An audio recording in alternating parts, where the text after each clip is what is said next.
तटमानंद नाम का। नारद,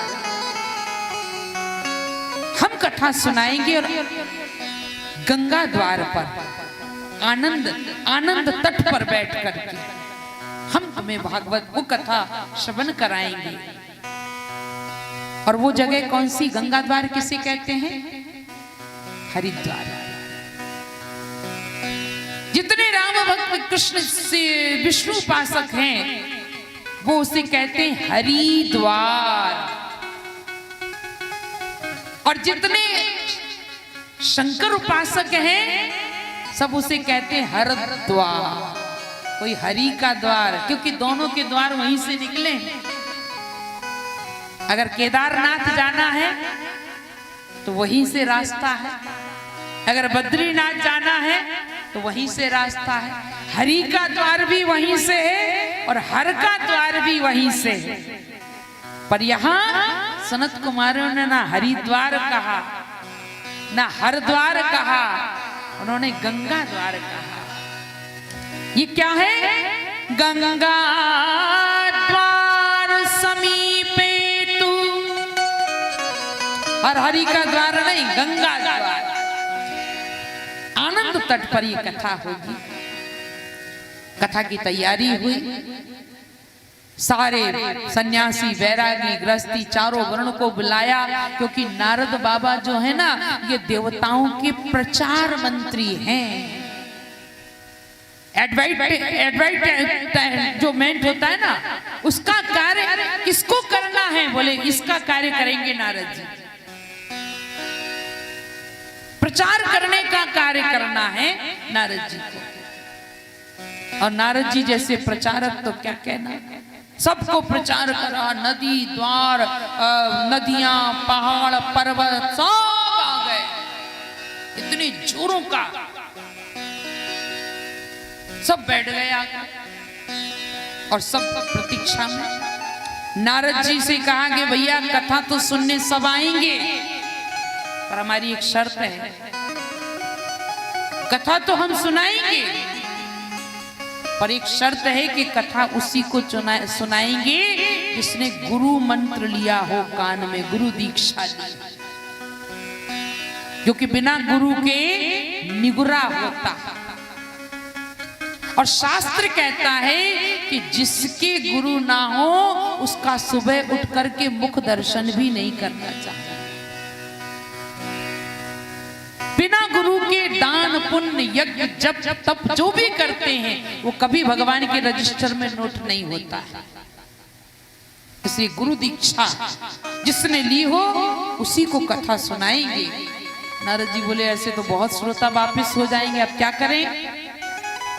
तो नारद जी मेन गेट पर खड़े हो गए, और जितने लोग अंदर आते पूछते भैया गुरु दीक्षा ली? बोले हाँ। वेलकम। गुरु दीक्षा ली? बोले नहीं। तो फिर रुको।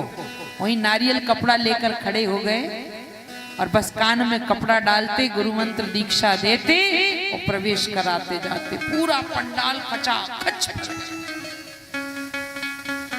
सनत कुमारों ने कथा प्रारंभ की, और कथा प्रारंभ करते ही जो ज्ञान वैराग्य अचेत अवस्था में पड़े थे, महाराज धीरे धीरे पैरों की उंगलियां हिलने लगी। कथा शुरू होते ही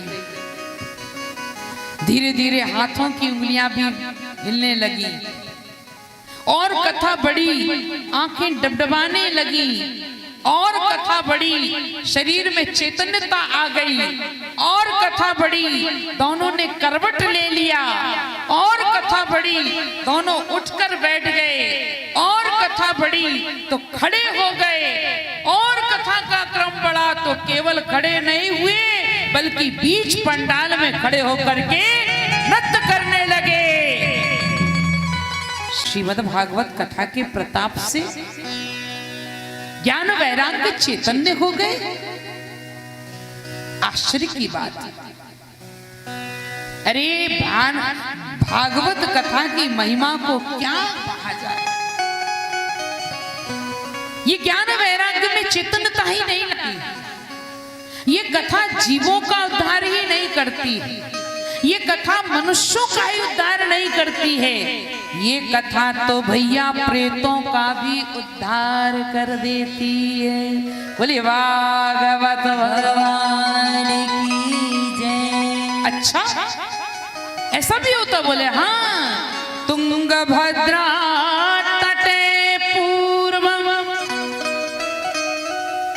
बुद्ध पतनम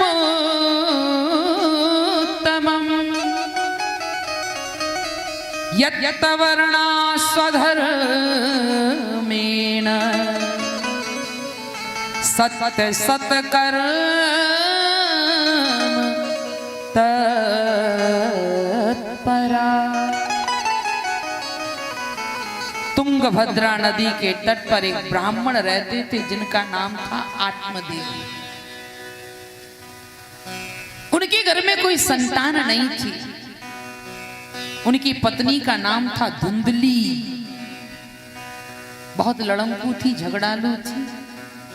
दो चार घर दिन भर में दो चार घर झगड़ा ना कराए तो रोटी ही ना पचे। और पंडित जी बेचारे उतने ही सज्जन। जब बहुत दिन बीत गए, संतान का सुख नहीं मिला, तो एक दिन ब्राह्मण के मन में विचार आया कि बिना संतान के क्या जीवन जीना, चलो प्राणांत कर।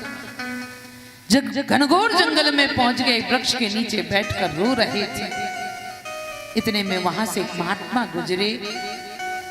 रोते हुए देखा उन्होंने, कहा लगता है कोई भक्त भगवान के लिए रो रहा है।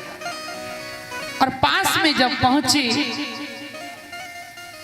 और पता लगा कि ये भक्त भगवान के लिए नहीं, ये भक्त तो संतान के लिए रो रहा है। बाबा, जो भगवान नहीं कर सकते, जो भगवंत नहीं कर सकते हैं, वो संत कर सकते हैं। भगवान कहते मोती अधिक संत कर लेखा।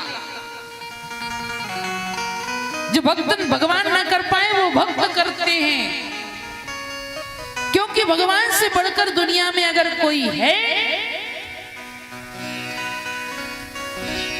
भगवान कहते हैं मुझसे बढ़कर दुनिया में एक ही है। भगत बड़े भगवान से, छोटे हैं भगवान। भक्त बड़े हैं, संत बड़े हैं और भगवान छोटे। दुनिया कहती भगवान बड़े बड़े बड़े बड़े, करना ही भगवान बड़े नहीं, भक्त बड़े। अगर ऐसा होता तो सेतु बांध गए राम जी, पर कूद गए हनुमान। राम जी ने पुल बनाया, हनुमान जी ने कोई पुल बनाया? उन्होंने तो जय श्री राम सेतु पार कर गए। तो भक्त बड़े हैं और भगवान, इसलिए जो कार्य भगवान नहीं कर सकते, जो भगवंत नहीं कर सकते, वो संत कर सकते हैं। जो काम गोविंद नहीं कर सकते, वो काम गुरु कर सकते हैं। आप मुझे संतान दो, आप मेरे गुरु हैं। महात्मा ने देखा मस्तक का एक जन्म की तो छोड़ो, 100 जन्म तक तुम्हारे संतान का योग नहीं है। बोले मैं नहीं जानता, मुझे संतान चाहिए, क्योंकि संत तो भाग्य भी बदल देता है।